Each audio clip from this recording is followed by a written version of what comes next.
Tetapi ketika kita sudah practice breathing, ketika kita sudah practice gratitude, dan ada suatu shift dalam heart kita, kolbu kita, ketika kita meminum air putih, rasanya seperti minuman yang paling segar di dunia.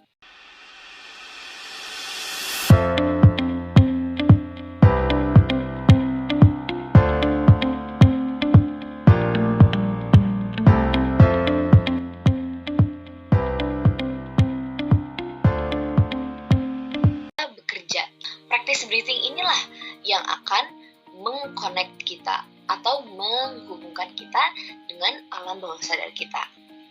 Sehingga bahkan ketika kita tidak sadar pun, kita sedang dalam state bersyukur, state berterima kasih kepada Allah Subhanahu wa Ta'ala. Bagaimana caranya supaya kita tahu apakah shift energi ini bekerja atau tidak? Apakah kita sudah berubah secara mental, secara emosional? Kita harus melihat sekeliling kita dan memastikan, memperhatikan apakah ada yang berubah atau tidak.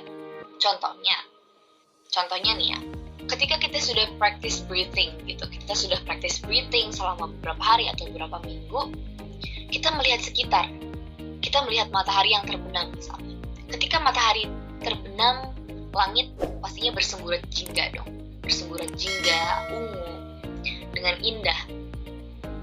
Hal-hal sederhana yang terjadi di kehidupan kita, yang biasanya kita take for granted, yang biasanya kita abaikan, yang biasanya hanya kita anggap, itu hanya hal yang biasa saja, besok juga bisa kita lihat gitu kan.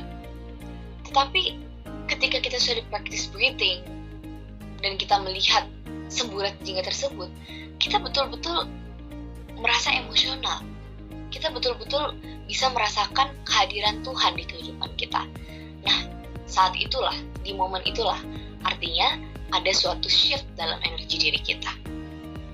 Jadi kita bisa melihat keindahan dengan jelas. Kita bisa merasakan keindahan. Kita bisa melihat perubahan di perspektif kehidupan kita. Hal-hal yang tadinya kita anggap kecil atau remeh, tiba-tiba menjadi sesuatu yang sangat indah dan sangat megah atau besar. Contohnya juga ketika kita meminum air putih gitu ya. Air putih kan tidak memiliki rasa ya. Air putih juga tidak menyegarkan seperti contohnya Coca-Cola atau mungkin Aid seperti itu. Tetapi ketika kita sudah practice breathing, ketika kita sudah practice gratitude, dan ada suatu shift dalam heart kita, kolbu kita, ketika kita meminum air putih, rasanya seperti minuman yang paling segar di dunia. Ketika kita minum cuma berapa mili, tetapi karena rasa syukur dalam hati kita, karena kita sadar bahwa Tuhan memberikan rahmat yang kepada kita, kita merasakan suatu kesegaran yang tidak terbatas. Seperti itu. Jadi, ketika kita mensyukuri apa yang ada di depan kita, semua hal, semua action di kehidupan kita lakukan dengan consciousness dan rasa syukur, pasti ada suatu shift dalam energi kita.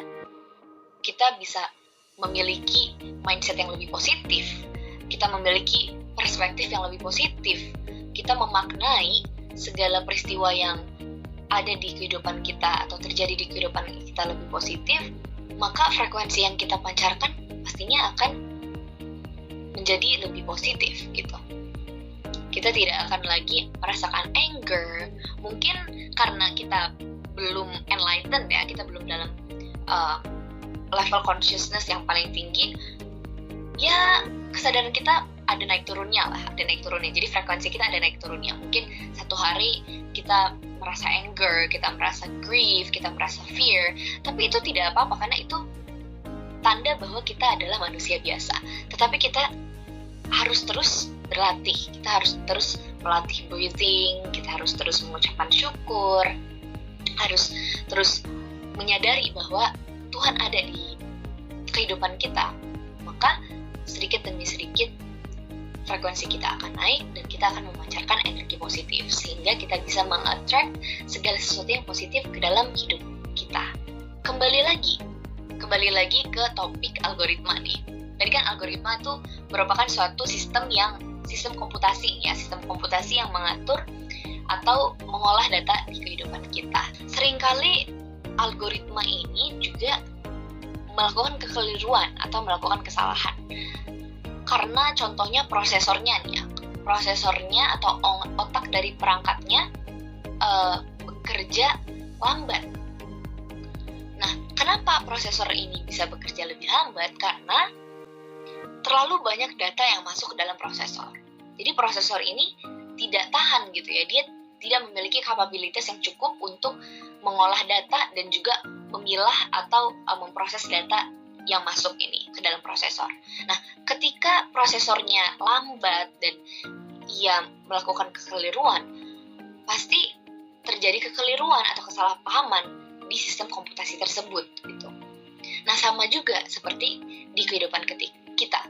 Ketika kita tidak memiliki kapasitas mental atau kapasitas spiritual yang cukup untuk menerima segala data yang ada di alam semesta, menerima segala peristiwa yang di alam semesta, pastinya kita juga akan mengalami kesulitan gitu ya. Kita akan mengalami kesulitan dalam memproses makna kehidupan seperti itu. Namun, ketika kita memiliki frekuensi yang lebih tinggi, kita melakukan seperti yang tadi, practice breathing dan juga meditation contohnya, maka vibrasi dalam diri kita juga bisa menjadi lebih tinggi, menjadi lebih kuat. Nah, ketika vibrasi kita lebih kuat, prosesornya juga lebih kuat, algoritmanya juga bisa lebih lancar, kita bisa menerima lebih banyak data atau lebih banyak peristiwa di dalam kehidupan kita, seperti itu. Jadi, ketika consciousness kita sudah teractivated nih ya, ketika kita sudah sampai di level consciousness, maka kita bisa memproses data lebih banyak lagi dan lebih cepat. Kita akan lebih mudah memahami peristiwa yang terjadi di kehidupan kita. Karena sesungguhnya consciousness itu lapangnya melebihi data yang ada di dunia ini. Coba teman-teman bayangin, data yang teman-teman bisa hasilkan dalam 1 detik. Itu kan pasti banyak banget kan, miliaran. Data yang bisa kita dapatkan dari Google, itu kan dalam 0, berapa detik itu aja sudah miliaran. Data mungkin terlihat tidak terbatas, namun tetap saja data bisa kita hitung. Tetapi consciousness kita tidak bisa kita hitung. Jadi sejatinya consciousness itu lapangnya lebih tidak terbatas, luasnya lebih tidak terbatas daripada data. Jadi ketika kita sudah sampai ke titik consciousness kita sudah menaikkan frekuensi kita, pastinya kita bisa memproses data lebih mudah, data kehidupan lebih mudah, sehingga kita bisa melihat segala sesuatu seperti cermin saja, seperti kaca, segala sesuatu lebih transparan. Kita bisa memaknai segala sesuatu apa adanya, as it is, seperti itu. Jadi intinya, bila kita ingin didekatkan dengan orang-orang yang frekuensinya sama dengan kita, atau orang-orang yang memancarkan energi positif, maka kita juga harus memancarkan energi positif terlebih dahulu. Nah, bagaimana cara memancarkan energi positif tersebut? Yaitu dengan practice breathing tadi. Kita harus mengosongkan diri kita harus mengendalikan 4 action, yaitu physical action, emotional action, mental action, dan juga energy action, sehingga kita bisa kembali ke consciousness kita dan true self kita atau natural self kita, dan dengan itulah kita bisa memancarkan energi positif. Kita bisa naik dari frekuensi yang rendah ke frekuensi yang tinggi, seperti itu.